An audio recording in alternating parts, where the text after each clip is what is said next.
Okay, so hindi po natin na-contact si Commissioner Perdon, partner, tsaka si Secretary Lopez naman ay nasa cabinet meeting. So we'll follow up on this issue sa basura para matapos po ito.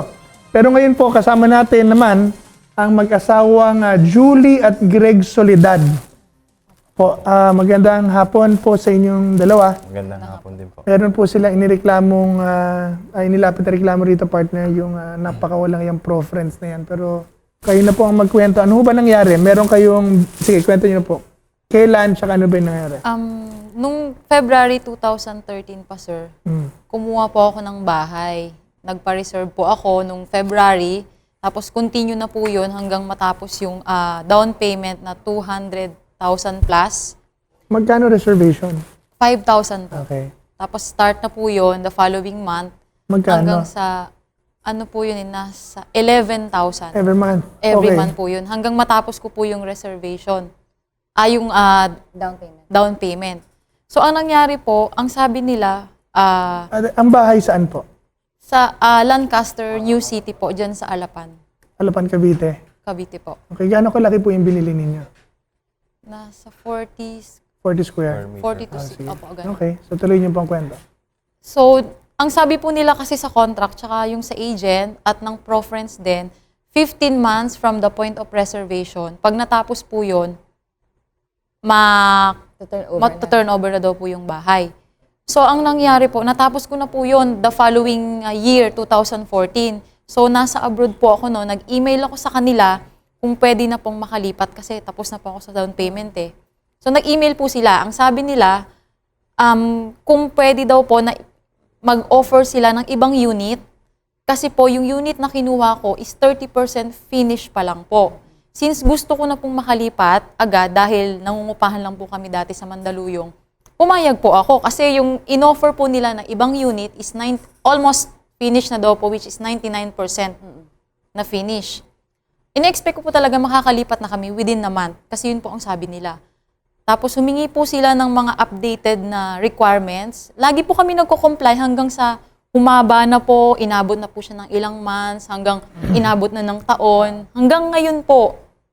Ilang Wala years po. after? 3 years, no? 3 years na po, almost nag 3 years po siya nung February. So you're saying, supposedly, kailan kayo dapat nag-move in? 2014? Dapat nung 2014 po.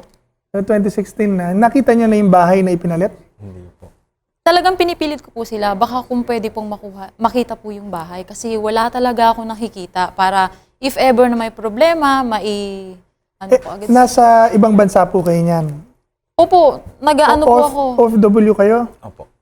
Seafarer, opo. Seaman. Seawoman at saka seaman. Opo. Okay, so naguhulog lang kayo, 2014, 2016 na. Wala pa po. Sino po yung kausap niyo doon? Bali, representative lang Mga po nila. representative Anong po, pangalan? Iba-iba. sobrang marami po iba-ibang tao. Nasa emails po yun, ano po sa email ko lahat. Okay. Iba-ibang representatives. So, So magkano na po ang nailabas yung pera? ito po yung, nasa total equity, nasa 223,695 na po. Okay, ilan pa kung babayaran ninyo? Yung price po ng bahay is 1.5. Nasa 1.5. How many years yung pong babayaran dapat yan? 30 years to pay po yata. 30 years to pay at 11,000 a month. Iba na po yun. Bali po, naging 13, almost 14,000 kasi po mas malaking unit Na in-offer. ibinibigay nila. Which was how big? Pero hindi po namin nakita. Hanggang ngayon, wala pa kayo nakikita. Kasi nga po, ang sabi nila, sabi ko dun sa agent ko, di ba po ang sabi is almost finished na yung bahay. Baka naman po pwedeng makita kasi sabi niyo po tapos na. 90% sabi, di ba? Opo, mga ganon.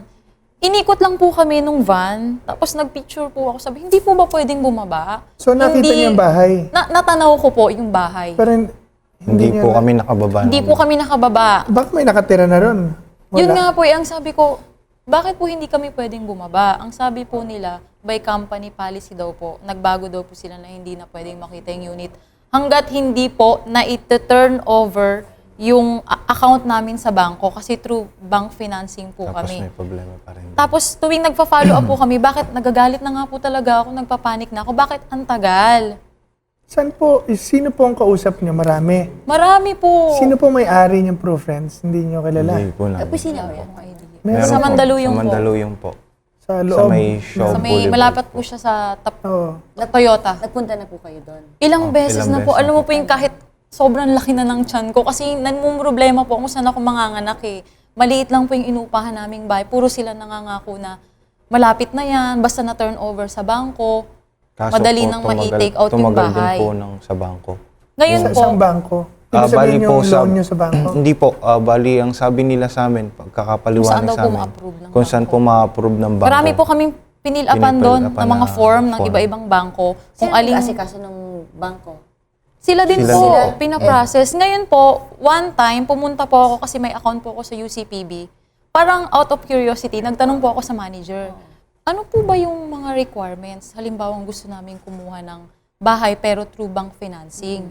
In-explain po sa akin ng manager na madali lang naman daw yun. Basta meron kang maibibigay na mga supporting documents. Kung OFW ka, binigyan po ako ng copy. Mga gaano po katagal yan. Kahit 3 days, i-approve kita. Nung makita yung requirements. Ano ba ang problema? Parang na-share ko po yung sa Pro-Friends. Actually, pwede namang ikaw yung mag-individual apply niyan eh. Ganun talaga, oo, dapat. Bawal Actually, po sa partner, Pro-Friends. Familiar po ako dyan eh, kasi yung mga loan, ganyan. Kayo po talaga ang lalapit sa bangko. At sila yung magbibigay ng parang grant letter, yung tinatawag na gano'n. Opo. Yun nga po yung pagkakasabi. ibig sabihin nito, talaga niloloko sila, partner. Ang sabi nila, hindi daw po pwede na kami. Kailangan sila po ang magpa-process. Grabe. So, hindi nyo alam kung wala pang bangko na nag-approve ng loan nyo up to now? Wala po. Hindi nga po kami Baka hindi sigurado rin kung... ipinasa yun. yun po. Hindi Isa talaga. pa po yung reason na baka hindi naman nila pinapasa sa bangko. Eh, sino pong humarap sa inyo na napunta kayo ng Pro-Friends? Sobrang iba-iba po Iba-iba tao. po yung Pinagpasapasan. nakakausap. Yan po ang Opo. mahirap eh. Kasi po pa magpa-follow up kami doon, baka naman pwedeng isa lang yung taong mag-assist sa amin, yung humahawak ng account namin. Kasi every time na iba-ibang tao, mag-i-start na naman ako ng Kwento. explanation ng kwento. Simula sa... Partner, dapat sugurin na yung opisina na yan.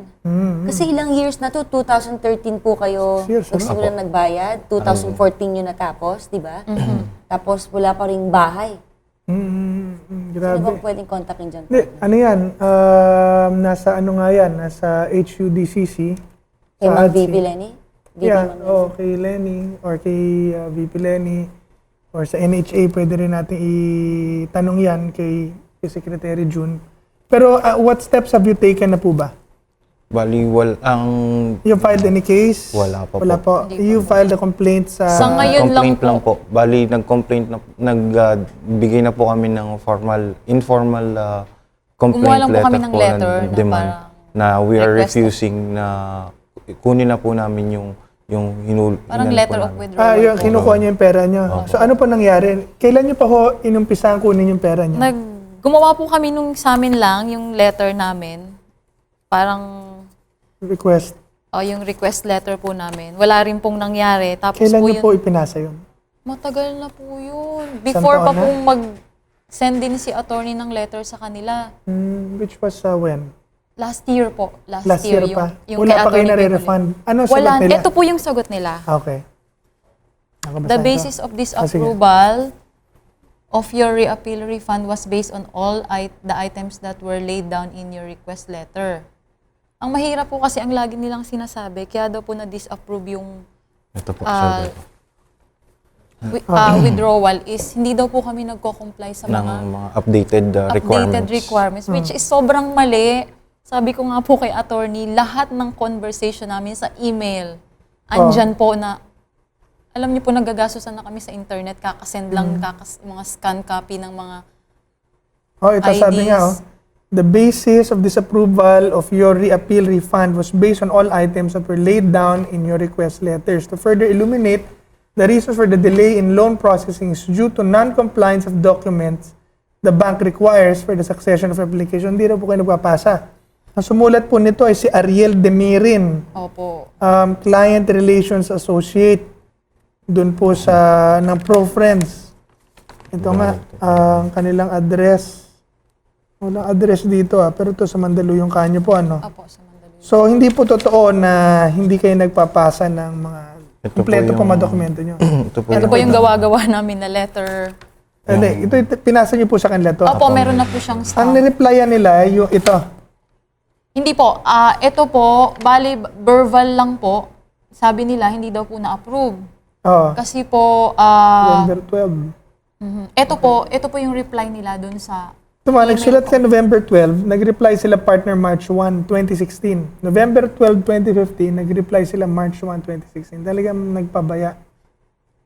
Okay, so ano na po status ngayon ng inyong kaso? Hindi na po kami nakikipag-coordinate ulit sa po kanila sa kanila. kasi po sinabi nila dun sa huling email na For So, pag hindi email daw po to. kami nag-report, ibig sabihin, Ano, forfeited na po niyo? talaga. Oh, so inaano talaga kayo? Parang hindi po nila naiintindihan yung email namin na paulit-ulit na talagang desidido na po kami na i-file yun for withdrawal. Paulit-ulit na rin po sila nag-i-email na parang hindi po sila aware na nagpa-file kami na magba-back out na kami. Ganun. Talagang Kasi po niloloko iba-ibang lang. tao yung nagsisend ng email sa amin. Katunayan nga po Okay. niyan, pag Talagang ano po paikot. namin, pag balik namin itong huli, balik kumuha po kami ng Parang nasasayang yung bakasyon namin. panibagong sa ibang developer, which is binayaran po namin yung unang spot down payment, tapos yun. Nakalipat kami Nakalipat by po agad April kami. kagad. obvious namang party na scam na to. Hmm. Kaya kailangan mabigyan ng to. Oh, partner, kung nandyan po ang Lancaster, kung meron po sa inyo, Lancaster or Pro Friends na nakakarinig nito, mapaabot nyo kung sino man kung sino man, pakiho sagot po ito para you can call us para malaman namin ang side ninyo dahil may mga nagko-complain dito na nagbayad sa inyo, hindi nyo naman wala kayong deliver, so that can be staffa. Itong pinaiikot nyo, giving them the runaround can be considered na mga ninyo, mga pag-iwas po ninyo. So, pakisagot lang po at otherwise we will be left but to forward this to HUDCC or kahit kay Mayor Duterte, bibigay natin po ito pag hindi. Alam niyo, hindi lang naman sila po ang pumunta rito sa amin para magreklamo, sila lang na ilagay natin sa camera partner, pero parang 2 weeks ago there were around 20 people who came to me complaining about the same thing Pro Friends said. Sa YouTube, you will see people uploading videos that they're complaining about Pro Friends of the same reason. So this is not an isolated case. Mukhang expert na po kayo sa pagkuha ng pera pero wala naman po kayong dinideliver. Pag nanakaw po yan, you will be held accountable and liable for that. So hopefully you will be able to give us your side and give the public your side kung krimen po yan. Ayaw po natin na merong inaargabyado tinaapi. So Pro Friends, please, pakisagot lang. Okay? So ano po ang inyong panawagan sa Pro Friends kung Na sana po ay makuha po namin na yung ma-refund namin yung aming refund na hinihiling lang, yung Can you imagine? Refund na lang ang hinihingi nito, partner. Yung Ayaw na damages po nito, namin you have sana to pumunta sa mga kaso-kaso. Yeah. Hindi, punta kayo, kasuhan natin para pagtanda at maparusahan, di ba? So, pakipaliwanag lang po. Ano pa? Oh, ingat po kayo mga kababayan sa Pro Friends na yan. Kung mayroong mga nag-o-offer sa inyo, kung ako ang tatanungin nyo, hindi muna ako papasok dyan sa daming nagko-complain na natanggap natin. Parang hindi sila magandang kausap. So, yun po. Sige, ano po ang gusto niyo sabihin? Yun lang po, nagpapasalamat po kami sa inyo dahil sa tulong po ninyo. Sana ay may maging resulta yung Sa mga kukuha din po ng mga bahay, Oh, mag-ingat na lang po. ingat. Kasi nabiktima na po kami. Hindi po biro talaga. Sobrang nagagastusan na kami. Tapos pag nasa bakasyon kami, hindi kami makapag-enjoy sa family namin. Luluwas pa kami ng Manila. Tsaka yung umaasa ka. Umaasa po. Umaasa ka. Makikita For 3 namin years. yung pinaghirapan namin. Oo. So, sa story na lumalabas ngayon, estapador ka. Unless you'd be able to prove otherwise. And, kasi 3 taon, hindi ka nagde-deliver. So, wag na kayo magko-pro friends. Doon lang kayo sa true friend. Wala. Mag-ingat po kayo mga kababayan. Maraming mga OFW na biktima tong pro friends na to. Maging bahagi ng pagbabago. Pagbabago sa pagsagot sa problema mo. Magsama tayo. Magtulungan tayo. Ako si Greco Belhica, sa programang taddarin nyo ng inyong reklamo.